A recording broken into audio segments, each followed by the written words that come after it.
des potions douteuses. Ce soir, préparez-vous à explorer les tréfonds de la comédie horrifique, là où les zombies trébuchent sur des pots de bananes et les vampires ont peur des dentistes. J'ai avec moi à ma droite l'homme qui rit même devant les films les plus terrifiants, celui qui trouve L'Exorciste hilarant et Massacre à la tronçonneuse, une comédie familiale. Il est plus en haut de moi, là. Martin, le rieur macabre Caron. Comment ça va, Marc? Écoute, ce que j'aime beaucoup avec les comédies d'épouvante, c'est qu'elles sont souvent plus drôles que toi. Non, je suis câlisse.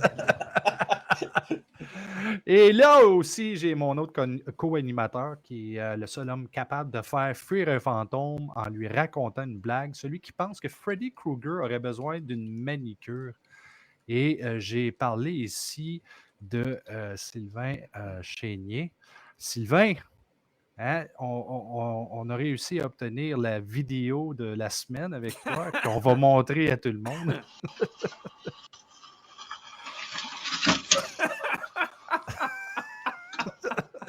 Explique-moi, qu'est-ce qui est arrivé là? Va chier.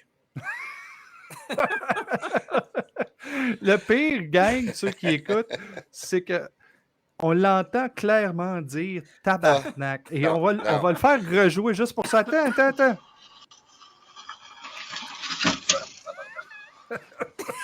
Je dis pas tabarnak. Je dis tabarnak. Parce que c'est l'heure qui est sortie de mes poumons en me fêlant des côtes. Je suis content que vous ayez du bonheur dans mon malheur. Mais bienvenue à fucking Québec avec les estiques de maudine de température de marde qu'on peut avoir. En tout cas, j'espère que tu vas te rétablir parce qu'à 65 ans, c'est pas toujours évident de se rétablir de ses blessures.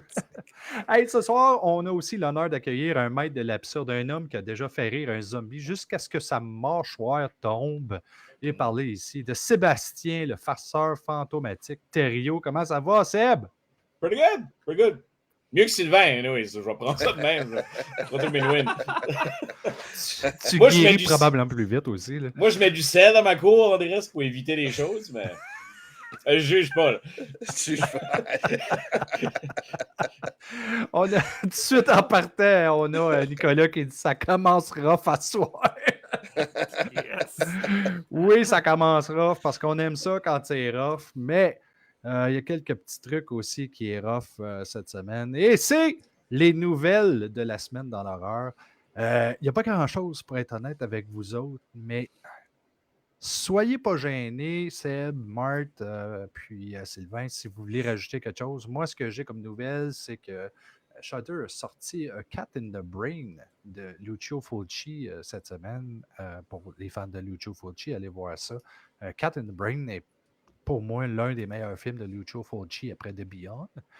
Et en littérature, La mère des larves de Maud Jarry, une tragédie comédie d'horreur abordant le paternalisme médical qui est prévu, ou qui était sorti, c'est-à-dire le 8 avril. Avez-vous des nouvelles, vous autres, dans l'horreur pour cette semaine? Non. C'est fou, c'est tranquille, hein? Tu vois, si j'avais été au mois d'octobre, au mois de septembre, là, j'aurais fait ça toute la mode. Oui, non, j'en ai des nouvelles. Il y en a une nouvelle. Vas-y. On a vu des images du nouveau I Know What You Did Last Summer. Ah, oui? Je l'ai pas vu, moi. Ah, avoir su, Colin, je les aurais sortis. Marc, tu t'es pas préparé? T'as pas les photos?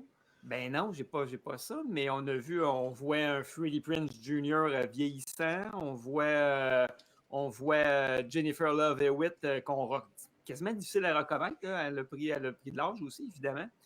Et puis on voit aussi le nouveau casting, qui sont une gang de jeunes là, qui ont l'air à vivre des événements un peu semblables à ce qui se passe dans les deux premiers films. Ouais.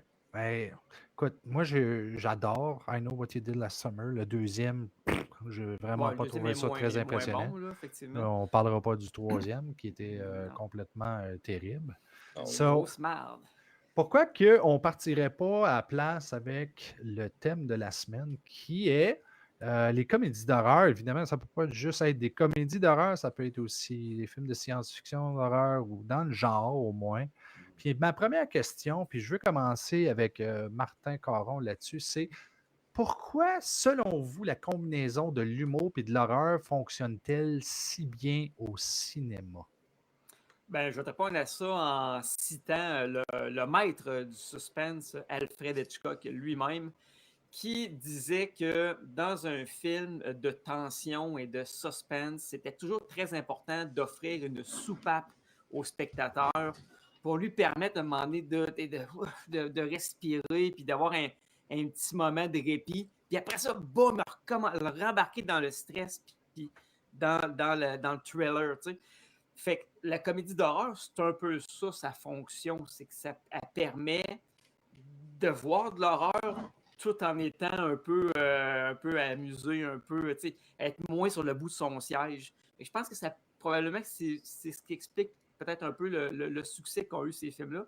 J'en profite d'ailleurs pour dire que, à mon avis, dans la comédie d'horreur, il y a un avant et il y a un après Shaun of the Dead.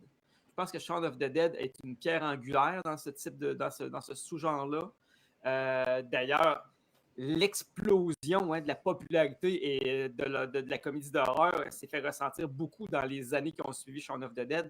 C'est là qu'est sorti une méga torchée de films d'horreur drôles et de ce qu'on appelle du zombie-com, la comédie de zombies. C'est littéralement, je pense, Shaun of the Dead. Ça existait, la comédie d'horreur avant, là, je le sais, là, mais je pense que ça a marqué un point.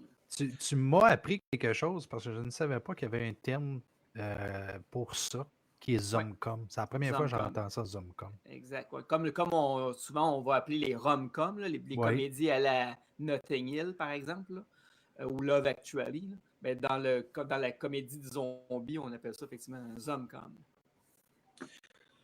Moi, je vais enchérir sur ce que Martin a dit. Oui, Shaun of the Dead a vraiment changé. Là, je pense que c'est en 2004. Là, je regarde l'année de production ici. C'est vraiment 2004. Puis tout ce qui était avant, c'était des choses qu'on a déjà connues, mettons, comme Ghostbusters, qui était plus une comédie que de l'horreur.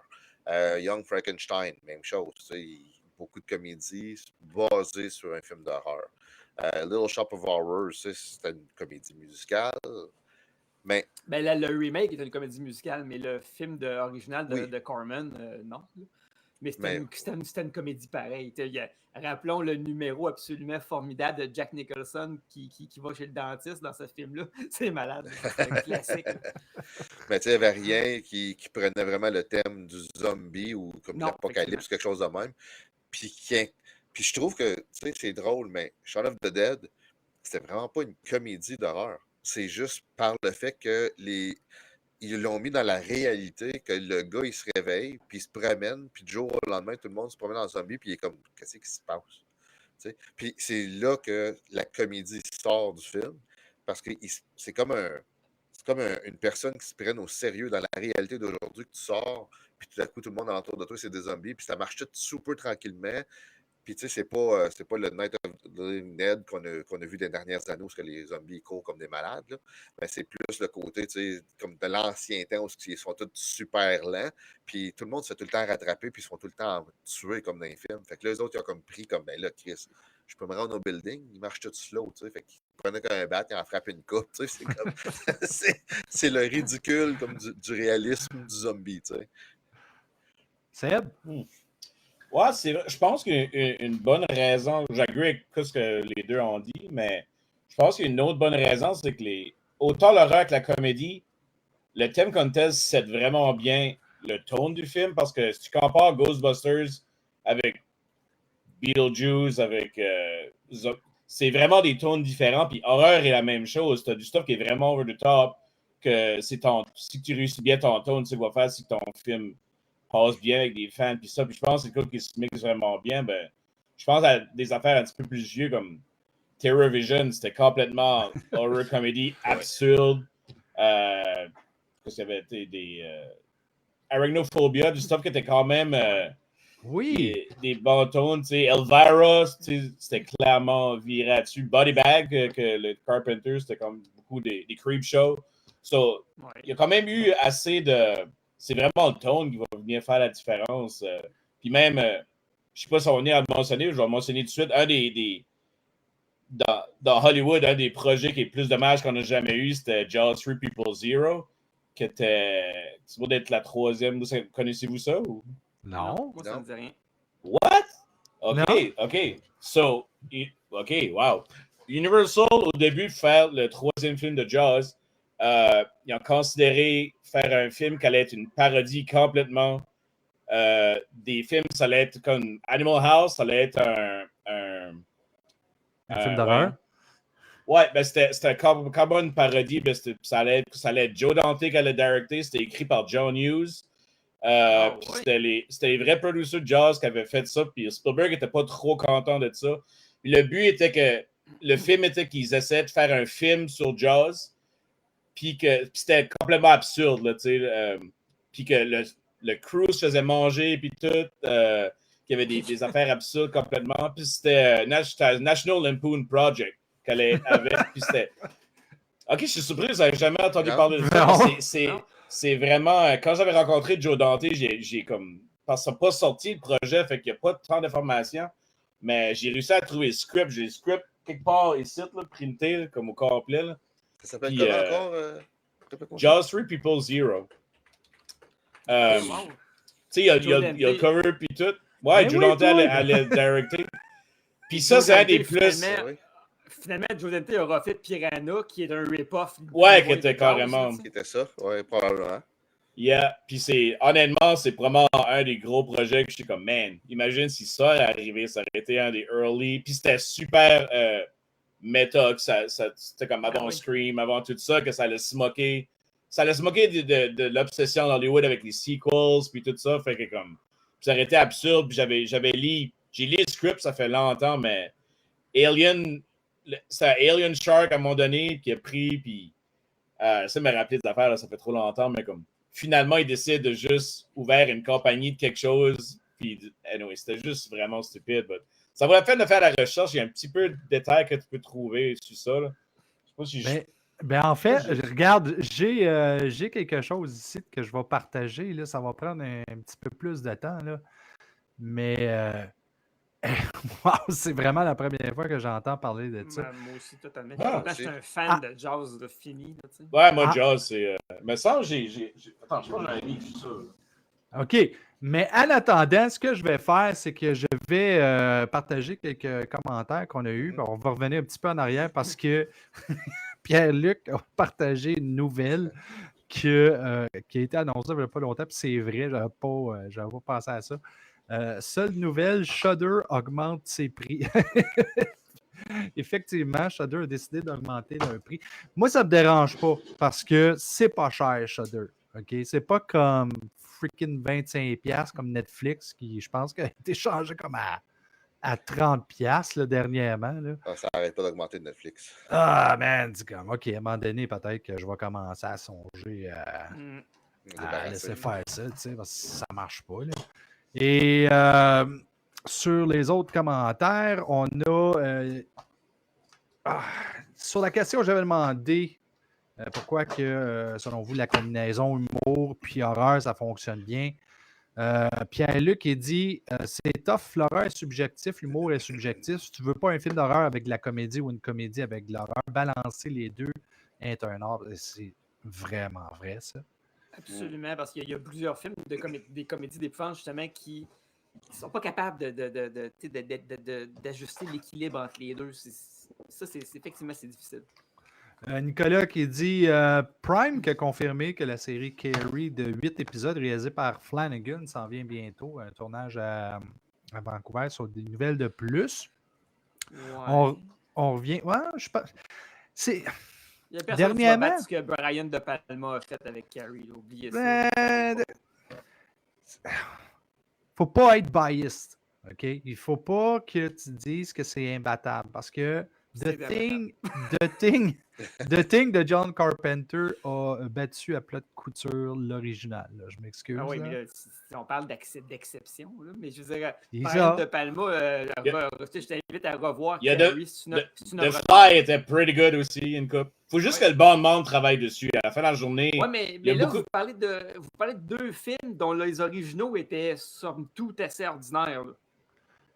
Bon, OK, d'abord. The Thing from Another World, là, le film à l'origine, l'avez-vous vu? Là, c'est pas tant bon. Là. Puis, c'est pas si pire, mais c'est sûr que c'est pas The Thing. Mais c'est pas tant bon. Là. Puis Sébastien, quel film tu viens de parler? The Fly. The Fly. The Hills Have Eyes, un autre. C'était correct. Là. C'était correct. Parce que Vincent Price est là, mais sinon, c'est pas pour Mais moi. je vais te donner un exemple. C'est un sequel, par exemple, mais le monde avait bien dit que ce ne sera pas battable, le premier, Alien. Moi, je m'excuse. Aliens, le deuxième, je trouve meilleur que le premier. Ouais, effectivement, les deux Ouais. premiers liens sont absolument excellents. Mais là, on déborde du sujet. Oui, Ouais. c'est pour ça. Je reviens avec Pascal. Pascal qui dit qu'il ne faut pas oublier le très drôle Hell of the Living Dead. Tucker and Dale versus Sivo. Ah oui. Classique. Je ne l'ai pas vu celui-là, puis je vais vous dire, mais franchement, c'est pas la première fois que je l'entends, fait qu'il va falloir que je l'écoute. Holy shit. Il faut que tu vois ça. Je le là, mets Ça a sur des ma tops. liste. C'est vraiment des quelque chose. J'ai trouvé le script Oui. là, que j'ai Ah, écouté là. Wow. Et Tabarnak. c'est Il y a ce aussi, poster-là que j'avais aussi. Ouais, et puis il y a ce livre ici, je ne sais pas si vous êtes Untold Horror. Ça, c'est Puis un commentaire aussi il est de dedans. quelqu'un. Il y Ah, a, ouais. il y a de la formation dedans. Et je recommande ce livre-là si vous êtes intéressé à ça. Très intéressant. Ouais, je pense que Pierre-Luc, des commentaires, qui a dit que les gars devraient lire Untold Horror. Ouais. Je me trompe pas. Pierre-Luc, c'est lui que Ah, j'avais oui, mon podcast Trou de culte avec là, une couple d'années passées. Là. OK. Ça, oui, effectivement. Pierre-Luc dit les boys devraient vraiment lire le livre de Untold Horror. La fin de Palma n'a aucun rapport avec le livre. Pas grave. Pas grave. Le film de The Shining n'aura pas de rapport avec le livre non plus. Puis c'est un grand. Jaws non plus. C'est pas Jaws mal non tout plus. différent. Effectivement. Ça aurait été plate si que les requins seraient morts comme dans le livre. Là, t'es comme, il est juste... Emmanuel 3 non plus. Le livre est complètement différent. Yeah. Et Mathieu qui dit que Gremlins 2 se moque de l'industrie assez aussi, effectivement. Ouais. Là-dessus, on passe à la deuxième question. Quel a été le premier film d'horreur comique qui vous a vraiment marqué, soit parce qu'il vous a fait hurler de peur ou soit de rire pendant le film? Ben, moi, je vais y aller. Tu vois, je pense que une des premières, ça va trahir mon âge, encore une fois, mais ça ne me gêne plus. Une des premières comédies d'épouvante que j'ai vues, c'était vraiment un très vieux film, puis j'allais toujours beaucoup aimer ce film-là. C'est un film avec Bud Abbott et Lou Costello. Ouais. C'est Abbott et Costello meet Frankenstein. Avec Bela Lugosi, Lon Chaney Jr., puis Glenn Strange, je pense, qui joue la créature de Frankenstein là-dedans. C'est pas Boris Karloff, je pense que c'est Glenn Strange. Ouais, c'est un autre. C'est vraiment une excellente comédie qui se moque des codes des films de la Hammer, pas de la Hammer, mais excuse, de la Universal des années 30, en reprenant même les acteurs ou certains d'entre eux. Puis c'est le fun, c'est comique, mais c'est respectueux en même temps du matériau d'origine. C'est probablement la comédie qui m'a fait découvrir la comédie d'horreur. As-tu vu ça au cinéma quand ça sorti ou? Non, là, quand même pas. T'es pas si vieux que ça, là, OK? Non, pas tant que ça. Ben, dans la même veine que Martin, moi, les Abbott et Costello, mon père, c'est un grand fan fini de ces films-là. Fait que quand j'étais jeune, il m'a introduit à, Abbott et Costello, Meet Frankenstein, puis toutes les autres de Abbott et Costello. Fait que je suis un grand fan d'Abbott et Costello de ces choses-là. Mais moi, je vais aller avec Young Frankenstein parce que je ne me rappelle plus lequel des deux que j'ai vu le premier. Mais je me rappelle que, tu sais, Mel Brooks, c'est un génie de la comédie. On les a vus avec les Spaceballs et tout ça. Qu'est-ce que Blazing Saddles qui est sorti par la suite. Mais Young Frankenstein, pour moi, je pense que lui et Abbott et Costello, c'était à peu près dans les mêmes années. Moi, je suis né en 73, Sébastien. Fait qu'il est sorti en 74. Fait que non, je ne l'ai pas vu au cinéma, mais je l'ai vu pas longtemps après. Quand mon père, là, il voyait que je regardais des films avec lui le matin, là, les samedis, dimanche matin. Puis que ça passait, ben là, on se pétait un petit film. Là, puis c'était tout le temps ces films-là qui passaient. Fait que je vais y aller avec Young Frankenstein. Gene Hackman, qui est décédé récemment, qui joue dans Young Frankenstein, justement. Ah, c'est un cast. Puis j'ai vu là, dernièrement, je me rappelle plus si c'était pendant le documentaire de Gene Wilder ou si c'était un documentaire sur la création de ce film-là. Mais le casting au complet sont venus ensemble parce que Gene Wilder a été cogné aux portes de ses meilleurs amis ou de ses amis qui lui devaient quelque chose.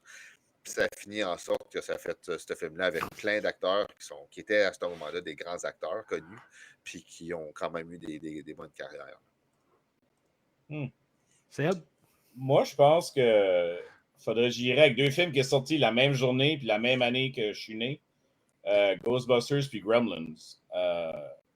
c'est juste, c'est pas les plus drôles, c'est pas les plus, ben je pense que c'est un tone que je réalise que j'ai continué d'aimer au courant, puis c'était comme, surtout quand t'es jeune, c'est pas trop, c'est juste la bonne, puis c'est des films que tu viens à réécouter, comme Ghostbusters, plus que tu vieillis, plus tu comprends certaines jokes que t'avais pas pick up dessus avant, fait que c'est plus un petit peu de l'humour un petit peu, je veux pas dire smart, là, mais plus, moins, Plus adulte, ouais, là, ouais, un peu, caché. là.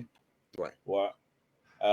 Comme je dis, je dirais pas que c'est les top, mais pour moi, c'était des films qui m'ont vraiment influencé d'un jeune âge. Pas vraiment chaud d'aller avec eux autres pour cette question-là. C'est un excellent choix. En tout cas, pour Gremlins, tant qu'à moi, c'est un de mes Ouais. préférés. Là. Gremlins est un film que je réécoute chaque année dans le temps des fêtes. Et moi, je veux rajouter, parce que j'avais Gremlins en tête, on l'a nommé, mais Evil Dead 2 est aussi une de mes comédies que je réécoute très souvent. Tu sais, veux pas, c'est très différent du premier. Là, on arrive avec un Bruce Campbell qui est Chaplin, je ne sais pas, Three Stooges, tu sais. On voit beaucoup de différences. Mathieu, il dit Death Becomes Her avec Bruce Willis. C'est un excellent film que j'oublie souvent, ça. C'est C'est vraiment bon, là. Tu sais, juste le back and forth avec les deux là, qui sont en train de rester en vie, là, puis essayer de rester belle. C'est incroyable, le jeu qu'ils ont fait, la tête qui retourne à l'envers, le cou qui est twisté. C'est tous des bons moments ça, dans ces films-là. Ouais. Ça reste dans le temps qu'on pouvait regarder le cinéma puis encore être comme comment est-ce qu'ils ont fait ça? Là, ouais. T'avais encore cette espèce de feeling-là en watchant les films. À cette heure, je sais pas si les jeunes ont ce feeling-là qu'on a eu la chance d'avoir dans notre temps parce que comme à cette heure, c'est juste computer, c'est juste comme. Avant, c'était vraiment comment est-ce qu'il a possiblement fait ça? Tout avant, comme que le CGI vient vraiment quelque chose dans les années Jurassic Park, là, quand ça a commencé. Avant ça, c'était vraiment comme comment est-ce qu'ils ont pu. Hey, écoute, quand ils ont fait King Kong en 1933, il y a du monde qui ont fait comme Wow, les effets spéciaux sont écœurants. Là, c'est sûr. Il y a Pascal, lui, qui dit moi, le premier, c'est un film français, Dracula, tel père, tel fils. Oui. C'était avec Christopher Lee, ça, de mémoire. Oui, il avait repris son rôle de Dracula dans ce film-là. Puis c'est un film français. Hein. Comme qu'il dit, là, c'est un film français. Puis c'est Christopher Lee qui joue dedans, oui. Puis il parlait très bien français, d'ailleurs, Christopher Lee, déjà à l'époque. Oui, apparemment que c'est un enchant de chienne, ça. Je sais qu'il est décédé, là, mais Pierre-Luc, il dit « Oh boy, hot take, Silence of the Lambs et Shriek, if you know what I did last Friday the 13th. » Je filmais pas mal à cette époque.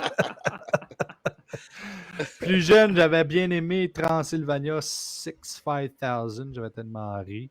D'ailleurs, Pierre-Luc, il répond là-dessus. Le costume à Gina Davis dedans. Oh boy! Mais. Je veux dire, moi, Gina Davis, ça n'a jamais été comme mon type de femme, mais là-dedans, effectivement, elle était très jolie.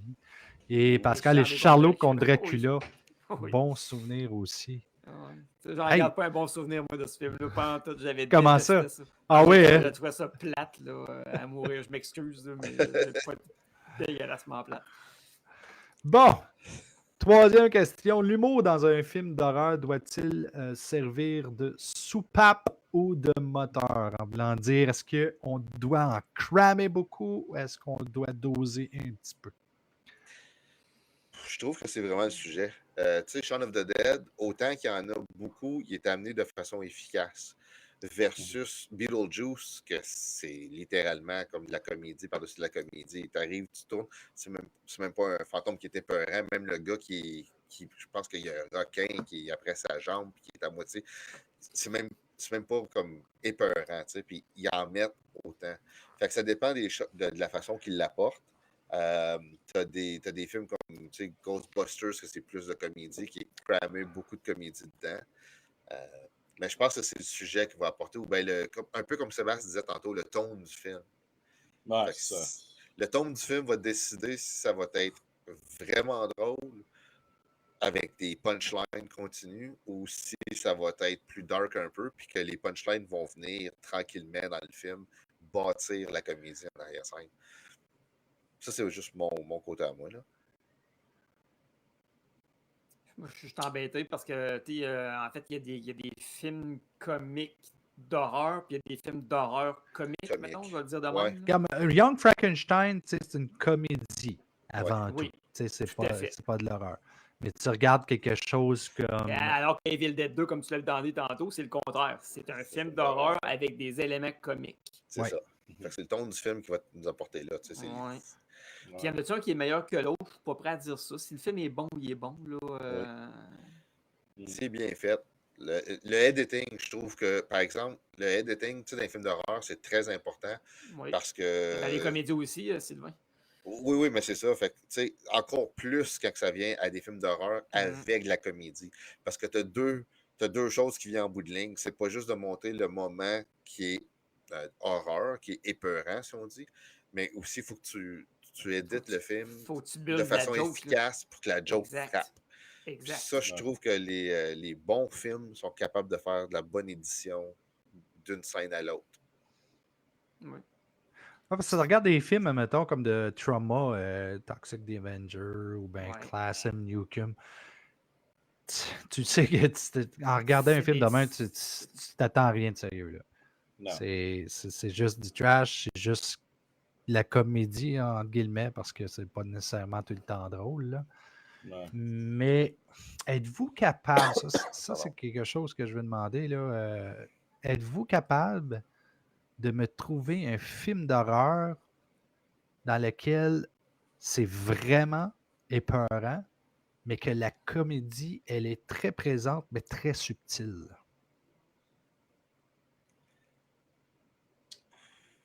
Pas facile, hein?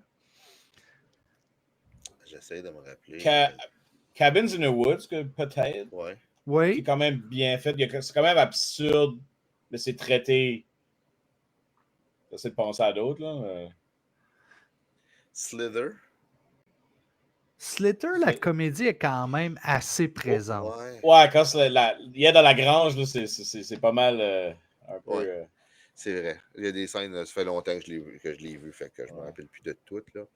Mais j'essaie de me rappeler pour d'autres films. Là. C'est pas American évident.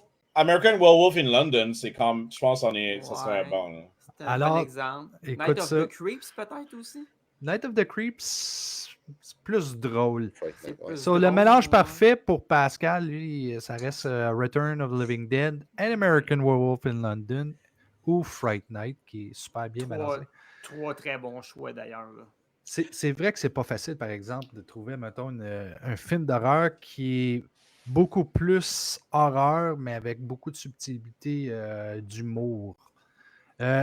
Mathieu, l'art de l'humour en horreur est souvent dans la subtilité qui complimente au lieu d'être cliché. Nicolas lui dit dosage avec modération. Le contraire fonctionne mieux avec les courts-métrages où ils remplissent leurs 5 minutes d'humour noir. Ça dépend toujours du sujet amené ou du concept. Il faut soit l'horreur, soit au service de la comédie, genre les films parodies ou Shaun of the Dead et Brain Dead et vice-versa comme Gremlins et Critters. Pierre-Luc, il dit je pense pas qu'il y a de mauvaises réponses. Ça dépend de ce que tu recherches à ce moment. C'est comme la musique. Des fois, tu files pour du Charlebois, des fois pour du Cannibal Corpse. Bon. Un Serbian film, la comédie est subtile. Ouais, Yeah. je l'ai pas encore vu la comédie là-dedans, mais bon. D'ailleurs, ça me fait penser, parlant de comédie, je vous rappelle que Toby Hooper, quand il a fait The Texas Chainsaw Massacre 2, qui a viré en comédie, hein, c'est littéralement une farce, là, il disait qu'il avait fait ça en réaction au fait que le public n'avait pas compris l'humour de son premier film. Je vais être franc avec vous, j'ai vu The Texas Chainsaw Massacre 20 000 fois, j'ai jamais vu la comédie et l'humour dans ce film-là non plus. Mais bon. Même que Get C'est ce Out que- il c'est est ce dans que ma Hooper liste. disait. Même que Get Out il est dans une liste, comme c'est là que je regarde. Ah, Get ouais, Out. je mettrais pas Je suis ça. d'accord, moi. Ah, ouais. Non, mais Oui. c'est très subtil comme humour. Là, tu sais, Ben, c'est très. C'est C'est de l'humour dark. très. Sans faire de jeu de mots, c'est de l'humour noir, là, mais. Non, mais. Bon, on vient de se faire canceller. Mais non, un instant.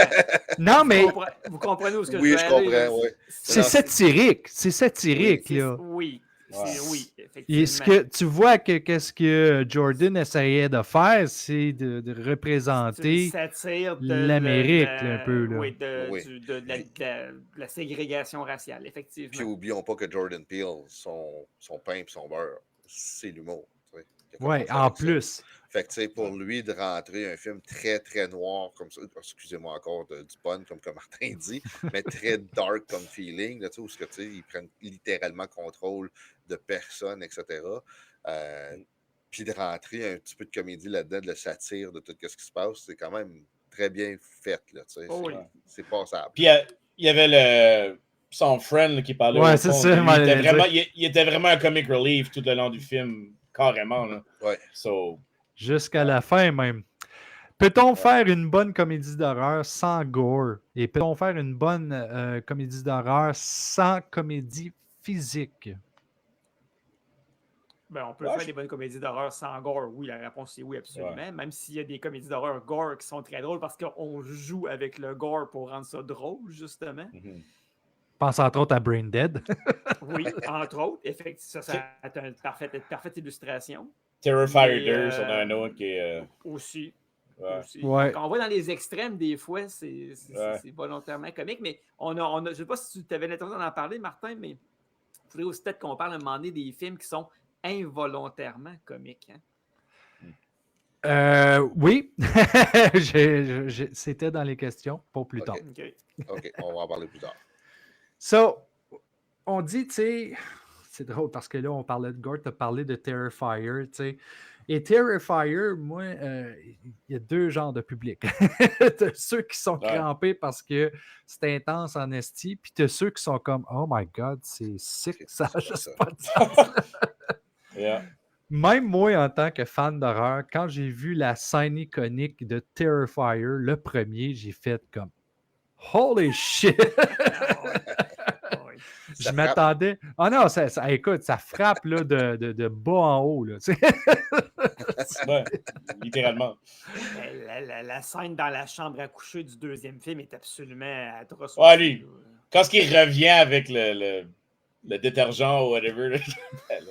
C'est comme, c'était pas assez, il fallait qu'on rajoute plus. Tu sais.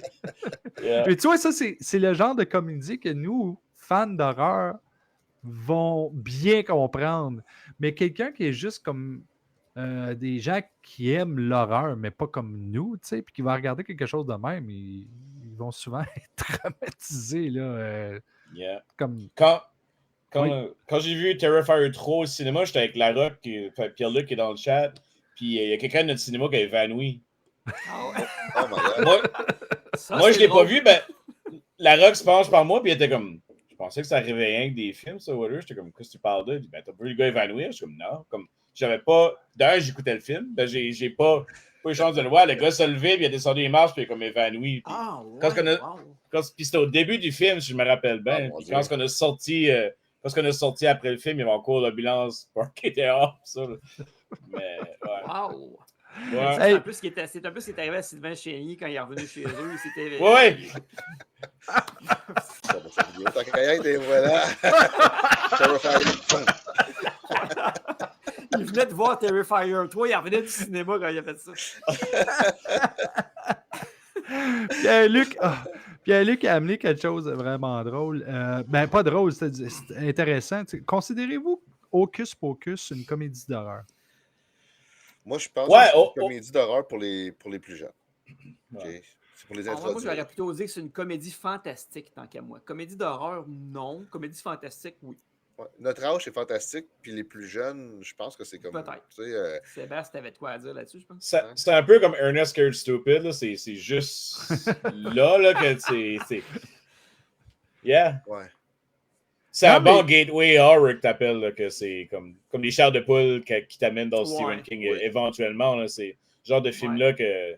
Ah, j'aime un peu ce tone-là, étant jeune, que tu comprends pas nécessairement, ben que...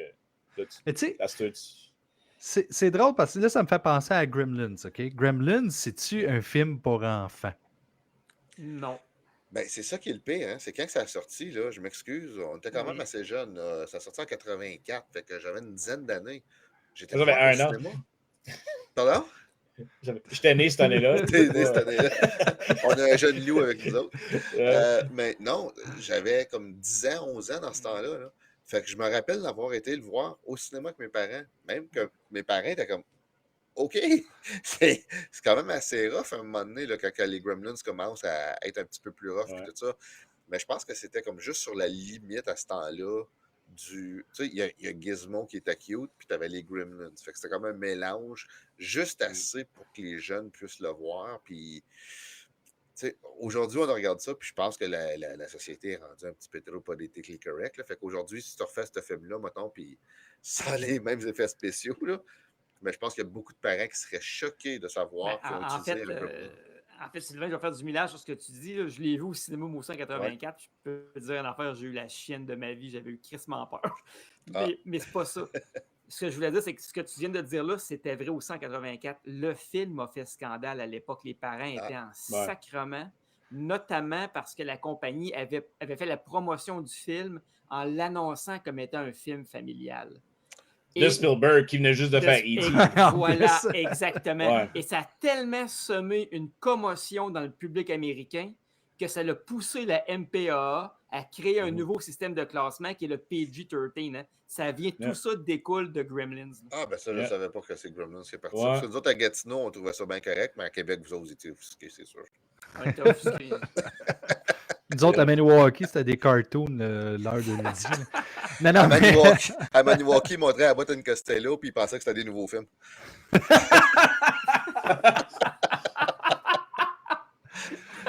Mais écoutez, moi, quand j'ai écouté Gremlins au cinéma à Maniwaki, j'ai adoré ça, puis ça ne m'a pas fait peur. Un film qui n'est même pas un film d'horreur, qui m'a fait peur, Neverending Story. Ah ouais. Moi, le loup, il m'a foutu la chienne. Ah, en plus, tu sais, le maudit loup de marde, il me foutait la chienne. Il me foutait vraiment la chienne. Ça n'avait juste pas de sens. Et tu vois, Pascal, il dit justement, Indiana Jones et le Temple maudit l'a traumatisé. Ah oui, c'était quand même assez. Dans les 80s, il y avait beaucoup de films de même. C'était beaucoup plus rough. Là. Labyrinth et tout ça, c'était. C'était beaucoup plus dark, hein, les films pour. Dark jeunes. Crystal. Ouais. Mais je me rappelle, moi, Flagger Rock, là, l'espèce de gros bonhomme monster, c'était peurant, ça, pour un kid show. Il y a plein d'affaires de même. C'était. Yeah. Et, tu sais, ça me fait penser à Poltergeist, parce que, tu sais, on parlait là, justement de MPAA, puis de Gremlins. Savez-vous, Poltergeist était raté comment? Était quoi? Était raté comment? Oui. Aux États-Unis, tu parles le rating américain, là, de MPAA. Oui. Il était raté... Même pas. Il était raté PG. Et au Québec, il était raté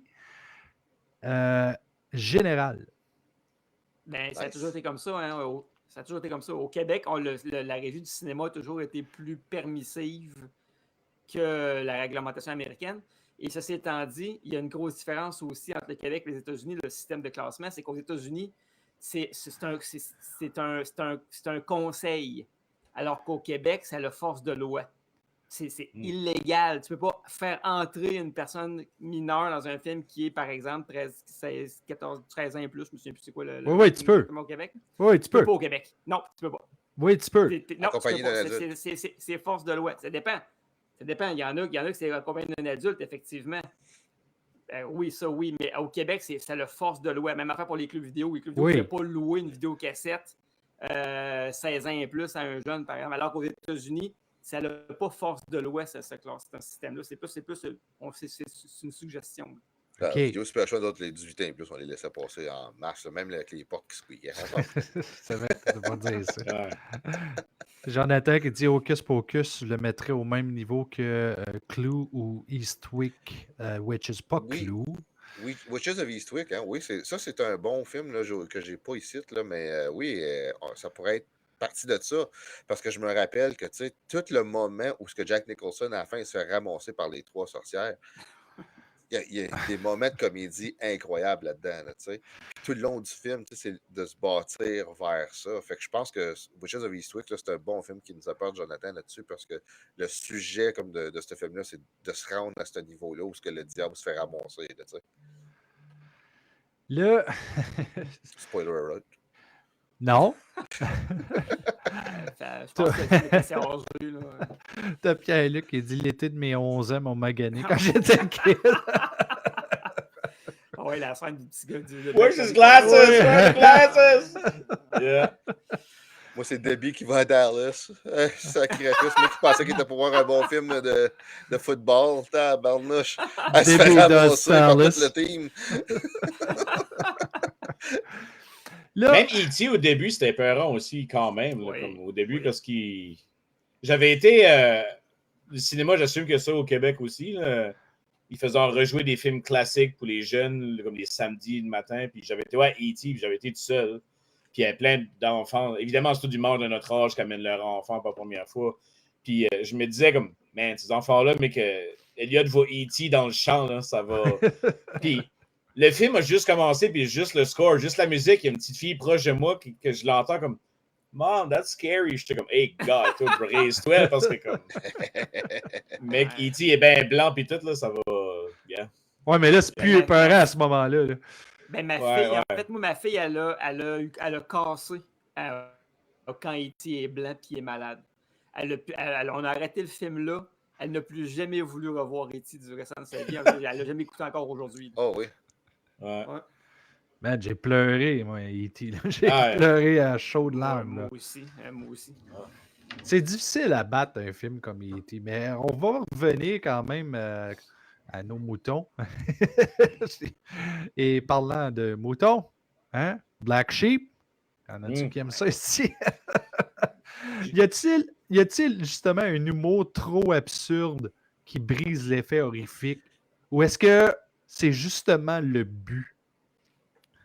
Je voulais juste rapporter aussi le film Cocaine Bear. Oui! C'est du. Écoute, le début du film, je pense que j'aurais été le voir avec toi, Martin. Hein? Je pense en plus de ça au cinéma. Oui, oui. Puis au début du film, tu sais, les 35 premières minutes de ce film-là, c'est une perle. C'est incroyable. Mais plus que ça va, moins que ça devient comme. On dirait qu'ils ont comme laissé un peu le fou comme du gore de l'ours du début, puis tranquillement, ils s'en aillent vers une autre histoire. Là. Fait que, mais ils reviennent de temps en temps puncher, mais il n'y a rien de plus gore que ça. Là.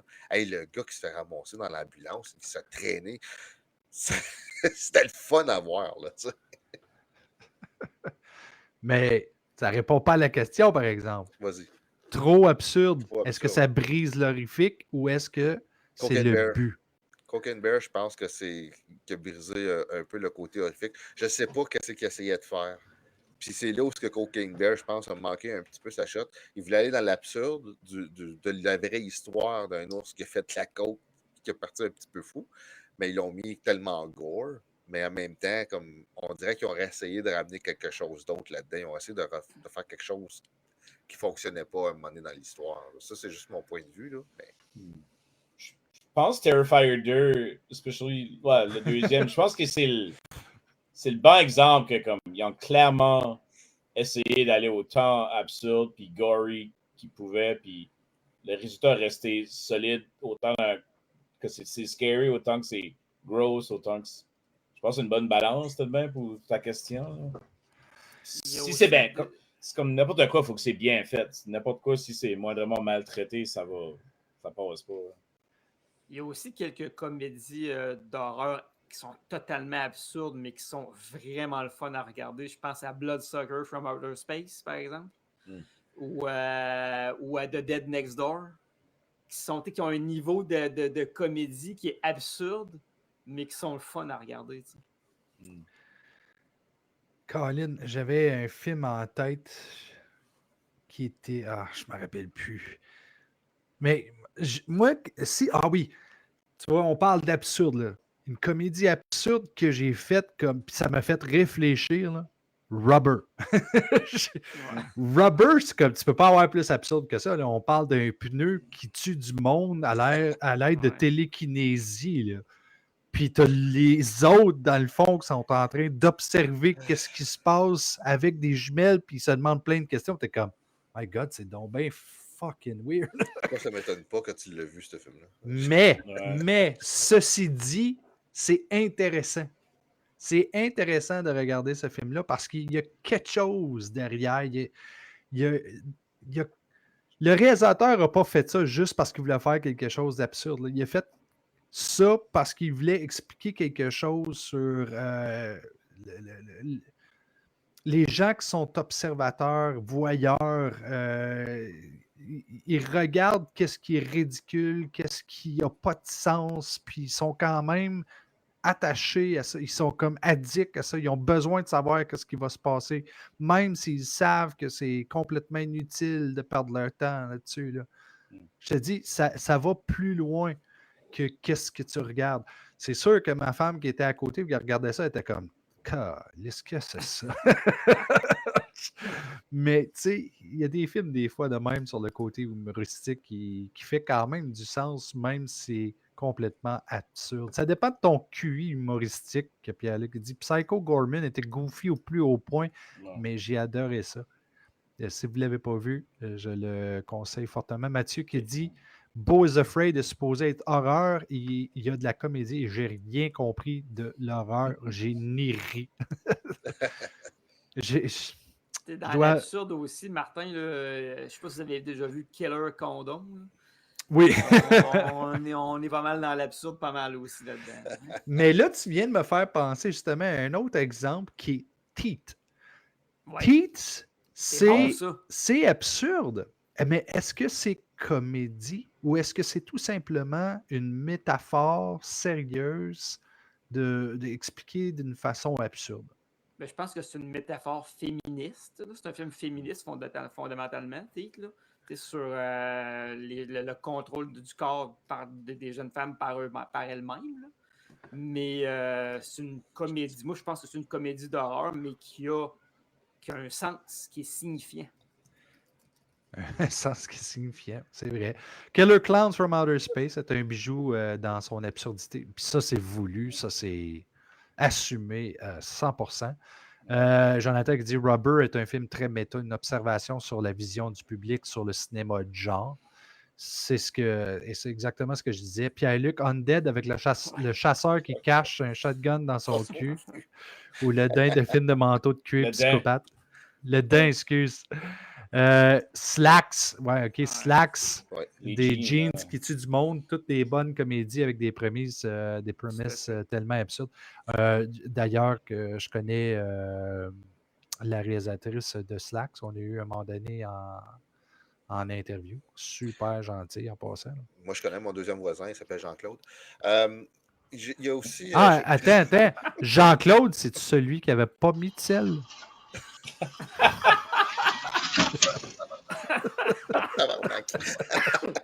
Silver platter. Yeah. Je me demande si Attack of the Killer Tomatoes rentre pas un petit peu là-dedans.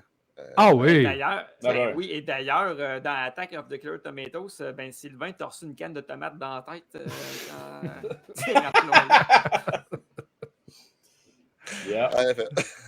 Il y a Slumber Party Massacre 2, surtout que c'est comme un style intéressant, puis il n'y a pas eu grand-chose de fait comme ça, tu sais. Mais dans le même genre, il y avait un Prom Night aussi qui ressemblait à ça. Là.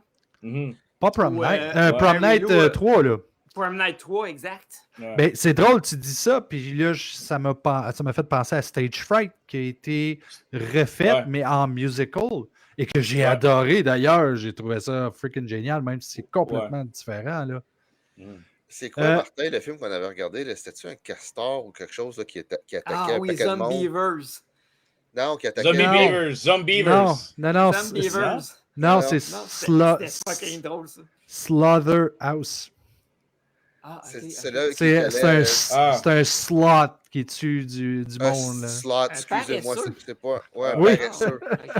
Slaughterhouse, oui. Oui, S-L-O, T-H-E-R, Slaughter. Puis on avait regardé ça ici là, à la maison quand Martin était venu chez nous. Puis mon Dieu, c'était drôle. C'était tellement bon. Tu sais, c'était tellement niaiseux que c'était bon. Et l'affaire avec Slaughterhouse, c'est que eux autres aussi, ils s'assument. Mais la qualité de la production de ce film était incroyable. C'est comme, wow, comment ils ont fait pour se faire financer autant d'argent, eux autres, pour faire un film de qualité, là? C'est un film de quelle provenance? C'est Américain, c'est c'est 2023. américain? OK, Oui. parce que tu sais, Ouais. souvent, moi, ce que j'ai remarqué, souvent, les films néo-zélandais, même les plus débiles, sont financés par l'État là-bas. Là. On parle pas de UA Ball, là. Non, je parle de Nouvelle-Zélande. UA Ball, c'est un Allemand de mémoire. En tout cas, hey, pensez-vous que les zombies sont devenus des mascottes de la comédie horrifique? Parce que, tu sais, il y en a des films de zombies comiques. Ah, là. Il y en a, Je il l'ai y en a partagé, une là. tonne. Ouais. Je l'ai partagé, ouais. Je n'ai regardé un récemment, We Are Zombies. Est-ce que c'est. Je pense que c'est eux autres qui Ouais. ont fait Turbo Kid, je pense. Ouais, Oui, c'est exact, ça. c'est eux autres. Ouais. Ouais, c'est pretty good. Ah, j'ai Mais- pas aimé, moi, ça. Tu sais, il y en a-tu. Premièrement, moi, les zombies, là, je suis plus capable. Là, ça fait. C'est comme c'est saturé. Là. C'est comme Ben, les surtout maudits les films de comédies requins. zombies, là. Martin, les films des comédies de zombies, il y en a tellement. Puis il y en a assez peu qui sont vraiment bonnes. T'sais, on a nommé tantôt Shaun of the Dead, on pourrait racheter là-dedans le premier Zombieland. Il y en a quelques autres, évidemment, là, mais des comédies de zombies très ordinaires, il y en a beaucoup. Là. Uncle Peckerhead, avez-vous vu ça? Non. Non. Ça vaut la peine de regarder. C'est un band, c'est un groupe qui essaie de jouer des shows puis tout. Puis d'une manière ou d'une autre, il y a un gars qui a un genre de zombie qui devient leur roadie. Je le recommande vraiment parce que la musique du band est vraiment bonne. C'est Hank Silly, c'est un fun horror comedy. Uncle Peckerhead. Ouais, je recommanderais ça. Uncle Peckerhead, pour ceux qui seraient curieux. Ouais, non, les films de zombies, je pense que c'est à un moment donné, là, arrêter, tirer la plug, Hey, sauter à un sur moment les donné, là, vampires. Là. Post Shaun of the Dead, là, il y en a eu vraiment une chier. Je vais en nommer quelques-uns qui me viennent en tête vite, là, mais Doghouse, Ouais, Boy Eat Girl, je pense que ça s'appelait aussi. ouais. Ouais. Cooties. Cooties. Cooties, Une c'était autre vraiment excellent, drôle. oui. Ouais. Excellente comédie, par exemple, ça. Puis il y en avait un dans le même genre. Là, tu sais, celui qui se passe avec des enfants dans une école primaire, là, qui deviennent des Cooties. zombies parce que c'est Cooties. Ça? C'est cool. Ouais. Bon, Ouais, ben, c'est c'était Cooties. là. Avec L'autre, Dwight qui se Little passe- Monsters. Little Monsters, ça c'était bon. L'autre qui se passe dans une résidence pour personnes âgées, là, les petits vieux qui deviennent des zombies. Là. Ça vous dit quelque chose, ça? Oui, Non. moi, ça me dit quelque chose. Le titre m'échappe. Cocoon? Non, je pense pas que c'est ça. Non. Mais en tout cas, il y en a une shitload, tu sais, Ah, oui, même... ça Imagine fait des vieux quand ils mangent après minuit, ils viennent à Cocoon puis ils sortent en Hey, zombie. Tu sais, là, et dis pas de cocoon, parce qu'à ce que je me rappelle, là, la résidence de personnes âgées, t'as pas mal de mon âge. Pascal, ben ça c'est pas une surprise que Pascal a dit. Reste que le meilleur moment d'humour dans un film de zombies reste Dawn of Ouais. the Dead, la séquence des tates. Pour ceux qui ne savent pas, Pascal est un fan fini de Dawn of the Dead. Une des raisons pourquoi il était venu justement avec nous autres pour aller voir le Monroeville. Wow. Pierre-Luc, so Roberty Girls in the Slime Ball Bowlerama. Oui. Gros fan de Empire, gros fan de Charles Band, gros fan de Full Moon ici. Si vous n'avez pas vu le 2, perdez pas votre temps. C'est pas la même affaire pantoute. On parle d'une qualité qui est tombée assez solide. Killer Sofa, ma surprise sur la production et les plans de caméra sont bien passés. Tu vois, il me parle de Killer Sofa, Mathieu, puis je me rappelle, Killer Sofa, c'est un film qui est absurde, mais qui se prend au sérieux aussi, là, comme... Là, tu n'es pas certain quand tu regardes ce film-là. Je suis supposé de rire ou est-ce que je suis supposé d'avoir peur exactement? Là? Pierre-Luc qui dit n'importe quel mode scrap des concepts, des films d'exorcisme, des films de zombies, les found footage, mais le monde était tanné en esti des zombies depuis un bout. Quand Train to Busan a sorti, puis One Cut of the Dead, c'est dur de ne pas se tanner, mais il ne faut pas tourner le dos non plus. Oui, je suis d'accord. One Cut of the Dead, là, j'ai ri ma vie. Là. Je veux dire, si j'ai failli pisser dessus tellement j'ai ri dans ce film. Mais quelle formule dans One Cut. Moi, je ne m'attendais pas à ça, je ne l'avais pas vu. Puis quand j'ai vu où est-ce que ça s'en allait, j'ai fait comme holy shit, ça n'a pas dû être facile de faire ce film-là. Ça a dû être c'était un exercice de style extraordinaire, là, mais je vous dis, moi, je pense que là, je pense qu'on vient de nommer la comédie d'horreur qui me fait le plus rire ever, là, c'est One Cut of the Dead. Sylvain? Puis, tu sais, Mathieu, il marque aussi, là, Martin est plus capable des zombies, mais 28 Years Later s'en vient. Oui, Je pense que la différence, par exemple, entre ces films-là, d'après moi, Mathieu, là, puis Martin, tu me diras si c'est ton opinion, là, mais moi, c'est le côté qualité, par exemple. La qualité de l'écriture, la qualité du film, la qualité de l'histoire qui est suivie comme 28 ans plus tard de quand ça a commencé, qui est quand même, je trouve que c'est intéressant de voir que le cinéaste a comme pensé à ça. Tu sais, il dit, OK, où est-ce qu'ils seraient rendus mes personnages aujourd'hui dans tout ce monde-là qui est complètement différent.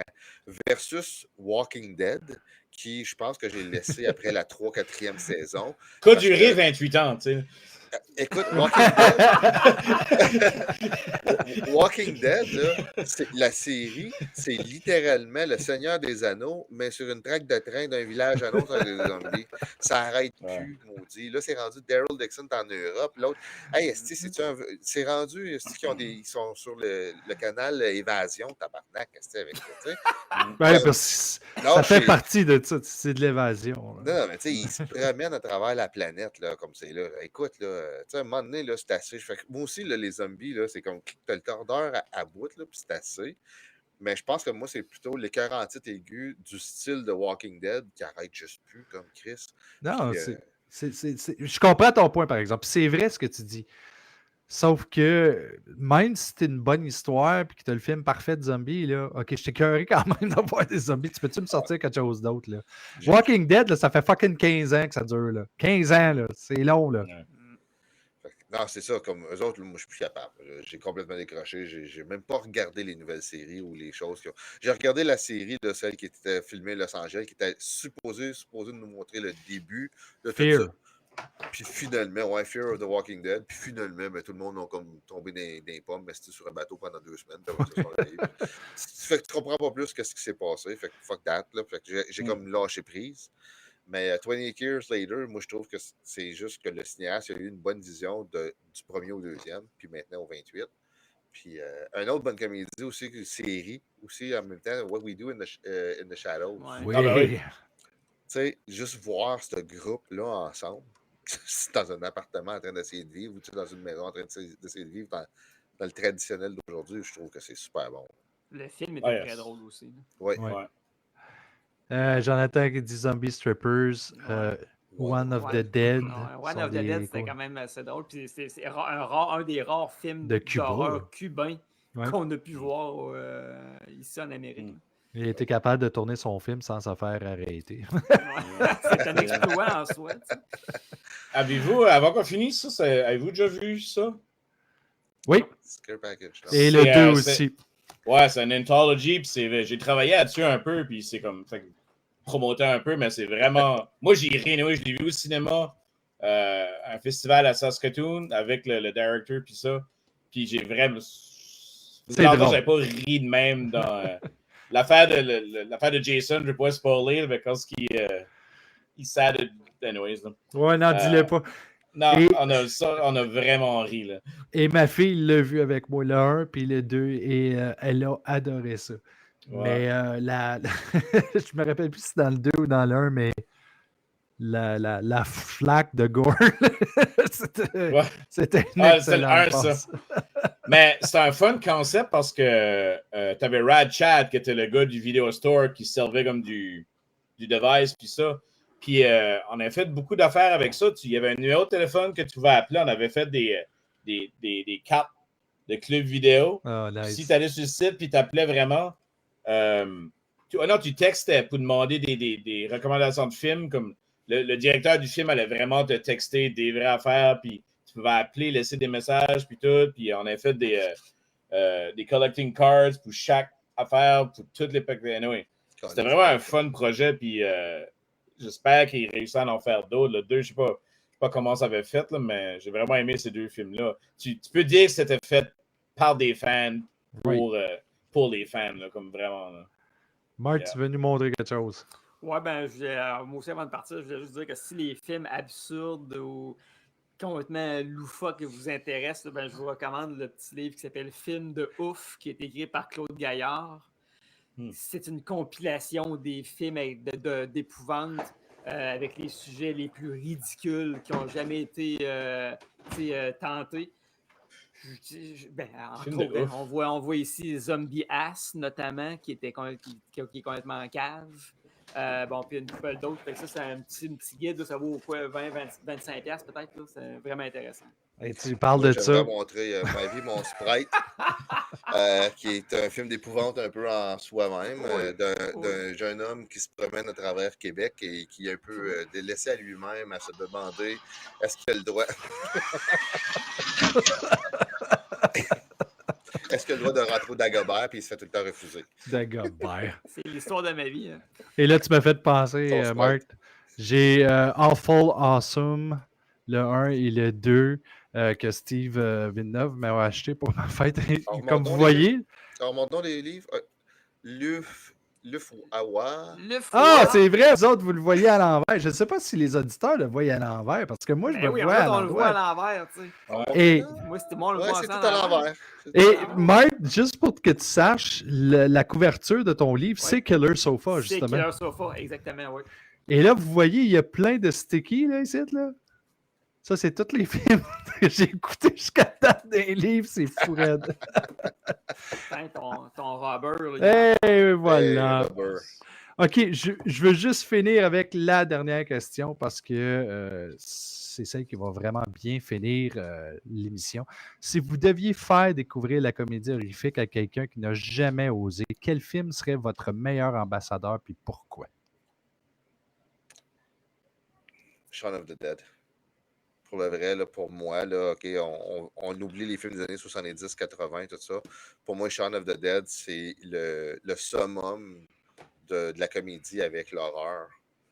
Je pense que c'est un film parfait. Cette gang-là, on fait tellement de bons films par la suite en plus, là, que ce soit, là, je ne m'en rappelle plus, là, mais c'est des policiers il y a un meurtre dans un village, c'est quelqu'un qui se fait péter à la tête. Je ne m'en rappelle plus c'est quoi leur film à Simon et toute sa gang, mais ceux qui ne connaissent pas ces acteurs-là, là, regardez tous les films qu'ils ont fait un après l'autre, c'est mental ce qu'ils ont sorti, mais Shaun of the Dead reste mon meilleur film, je pense, comédie horreur.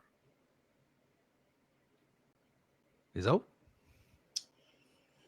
Peut-être Tucker and Dale vs. Evil, je pense, que je l'ai fait, je l'ai montré à quand même beaucoup de monde, puis c'est toujours un hit, tout est toujours vraiment garanti. Puis c'est tellement absurde, c'est tellement bon, c'est bien fait.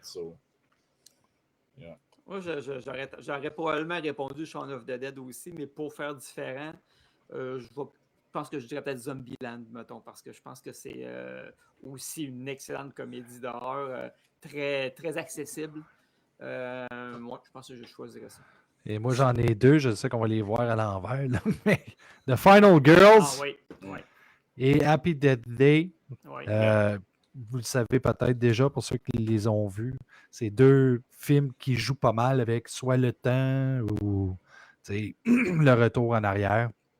Il y a Pascal qui dit, lui, c'est American Werewolf in London. Pierre-Luc qui dit Tucker and Dale vs. Evil ou Behind the Mask de Leslie Vernon, qui est vraiment excellent. Puis tu as Nicolas qui dit Cabin in the Woods. Yeah. Et voilà. C'était je veux juste dire quelque chose pour renforcer le point, Martin, aussi, la scène de Bill Murray dans Zombieland, qui non seulement qui montre ses talents d'acteur pour être un zombie, mais qu'il se fait littéralement tirer. C'est comme yes. Trop bon, il était trop bon, tu sais. Yeah. Cette scène-là est parfaite. Avez-vous vu Mad Heidi? Oui, moi oui. Je l'ai adoré. Casper Van Dien là-dedans, il est excellent. Yeah, et je me souviens plus de qui joue Heidi, mais elle est kick-ass en tabarouette là-dedans.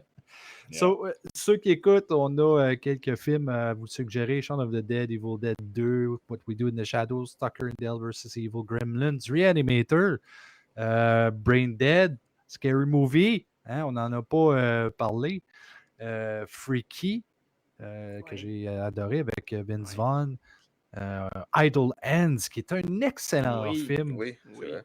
The Frighteners, on n'a pas parlé pareil. C'est vrai. En plus, on a parlé de Michael J. Fox tantôt. Tremors aussi. Oui. Tremors, oui. Ouais. Ouais. Il y en a un shitload. Mais Il y là, a eu Ouais. je sais pas pourquoi, de menus est Hatchet. sorti aussi dans certaines listes de menus. J'ai pas trouvé ça comme. c'est satirique, C'est ça aussi. satirique, oui. Mais c'est pas aussi drôle Non, que c'est ce pas que une ça. comédie, ouais. Non. Bon, ben, c'était le Ciné-Terreur épisode 4. Là où on rit jaune, surtout quand c'est du pu. Ou qu'on Mais- est dans la salle. Ouais, c'est ça. Ou qu'il y a de la glace. Ou qu'il y ait de la glace. Merci à mes co-animateurs qui prouvent qu'on peut faire peur avec une blague de mon oncle. Merci à Sébastien Thériault qui nous a prouvé qu'un bon rire vaut bien mieux qu'une bonne décapitation. Et merci à vous, chers auditeurs. Sans vous, on serait juste trois fous avec un invité à se raconter des niaiseries dans le noir. On se revoit très bientôt. D'ici là, n'oubliez pas, si vous entendez un rire étrange au fond du bois, c'est peut-être juste votre oncle qui regarde Scary Movie 4. Et là-dessus, je vous laisse avec...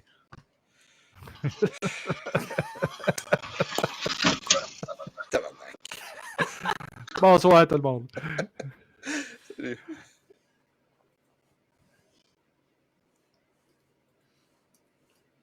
Et là, vous allez rire parce que je ne sais pas pourquoi, mais le stream, il ne veut pas arrêter. Mais c'est juste pas ça.